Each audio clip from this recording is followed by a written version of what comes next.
just hear me out. Just hear me out for a couple of minutes. All right?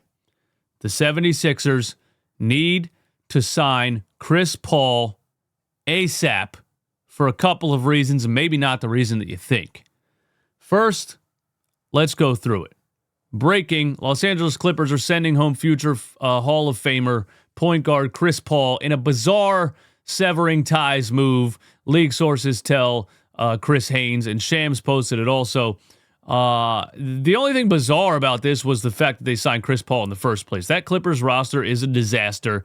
Anyone with a functioning brain cell knew that Clippers roster was a disaster. And signing Chris Paul made them officially the oldest roster in NBA history. Why anybody thought that was going to work is beyond me. These owners and GMs are so obsessed with names, they continue to forget that Father Time oversees all.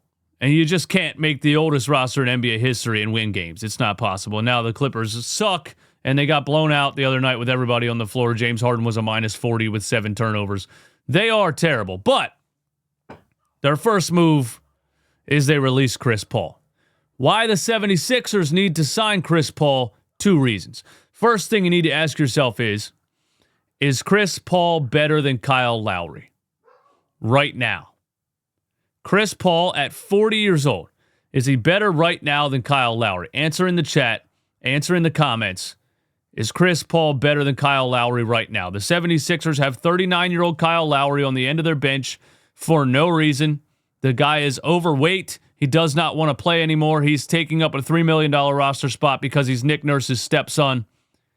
It's a monopoly that Nick Nurse has on the Sixers right now. It needs to end. They need to waive Kyle Lowry. They need to sign Chris Paul. That's the first reason.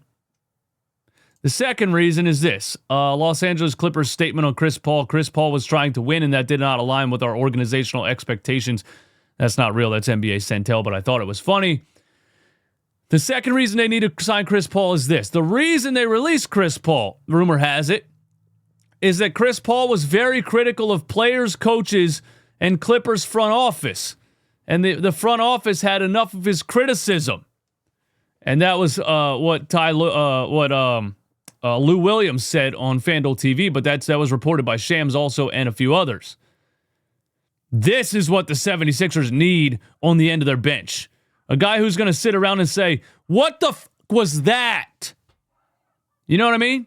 Do you think when the 76ers refuse to box out at the end of a game and give up 5 offensive rebounds to Dyson Daniels in overtime, do you think Kyle Lowry sits at the end of the bench and yells at anybody? Do you think Kyle Lowry's like, hey guys, we need to box out? No, it's all happy-go-lucky, friendly bullshit.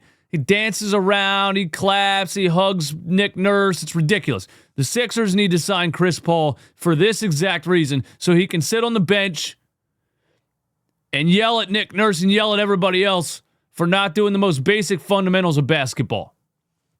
That would never happen because the 76ers can't look in the mirror. The last time a player was on the 76ers roster who criticized them and had his own opinion on things and thought that they were soft and thought that they needed to play harder and needed to do things differently was Jimmy Butler, and they traded him because, in the words of Josh Harris, we can't control him. So this would never happen for that reason because Josh Harris is too soft and can't look in the mirror. Nick Nurse can't look in the mirror. It would never happen for that reason.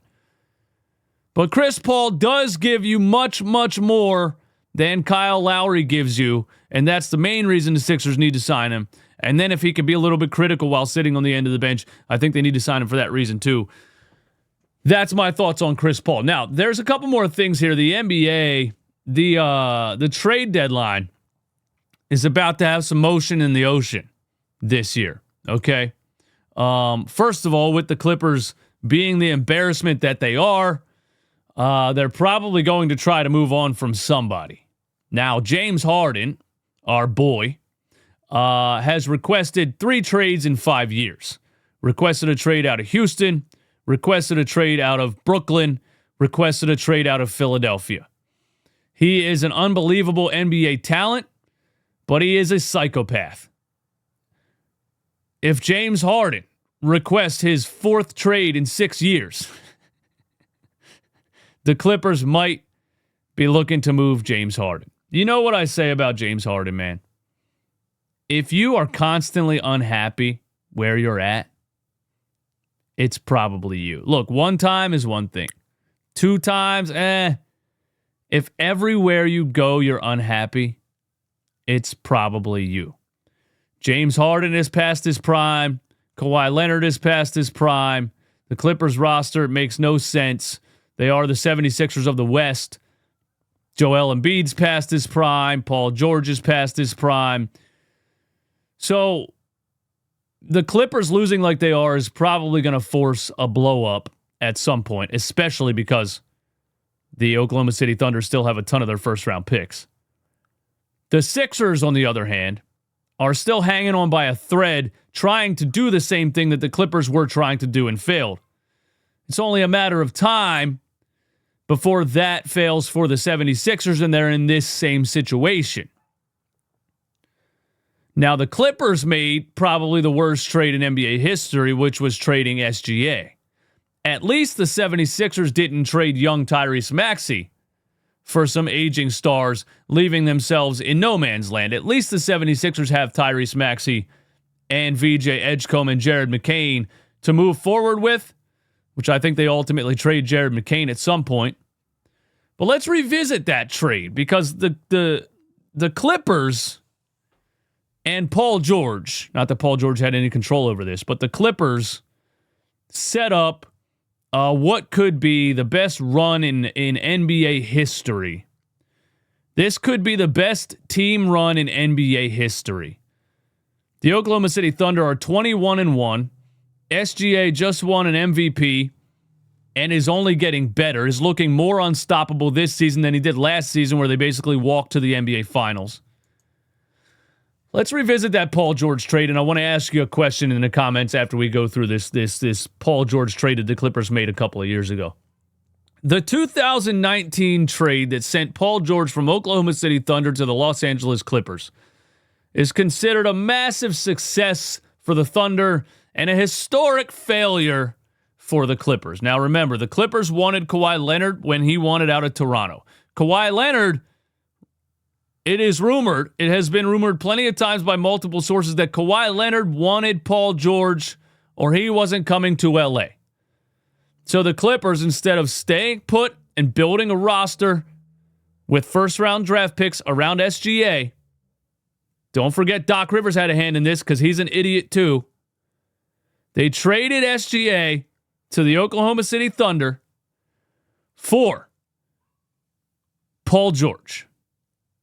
They gave up SGA, who's now the MVP of the league and winning championships, Danilo Gallinari, who's gone, and count them, 1, 2, 3, 4, 5, 6, 7, 8. 8 first-round picks.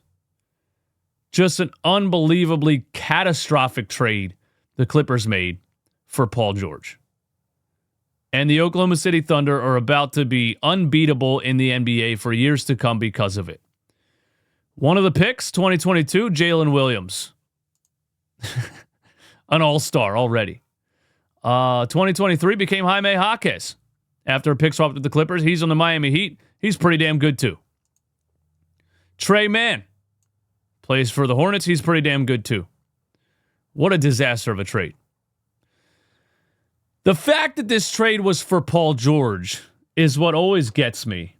And I want to ask you something, because Sam Presti of the Oklahoma City Thunder made the move to trade Paul George before it was too late. Pretty much right before it was too late. And fleeced the Clippers. But he took advantage of Paul George's trade value at the time before it was too late. Something NBA owners and GMs failed to do with every aging star. 76ers with Joel Embiid. 76ers with Allen Iverson. Even the Bucks with Giannis Antetokounmpo. Not that he still has time left, but the Bucks need to trade him before it's too late. I want to ask you a question. Because our boy Daryl Morey, 3 years after this trade, gave Paul George a max contract. The Oklahoma City Thunder knew what was going on with Paul George. They knew it was time to move. They knew it was time to get younger. 3 years after that, Daryl Morey gave Paul George a max contract. If Daryl Morey was the GM of the Oklahoma City Thunder in 2019, would he have made that trade for young SGA and 8 first-round picks? Or would he have given Paul George a max extension? I think we all know the answer to that. And it all comes back to my main point this season about the 76ers, which is they are strapped with bad contracts because of Daryl Morey's obsession with big names and lack of knowledge when it comes to younger players around the league and how to actually build an NBA basketball team. Daryl Morey's never done it. He's never been to an NBA Finals for a reason. He doesn't know what he's doing.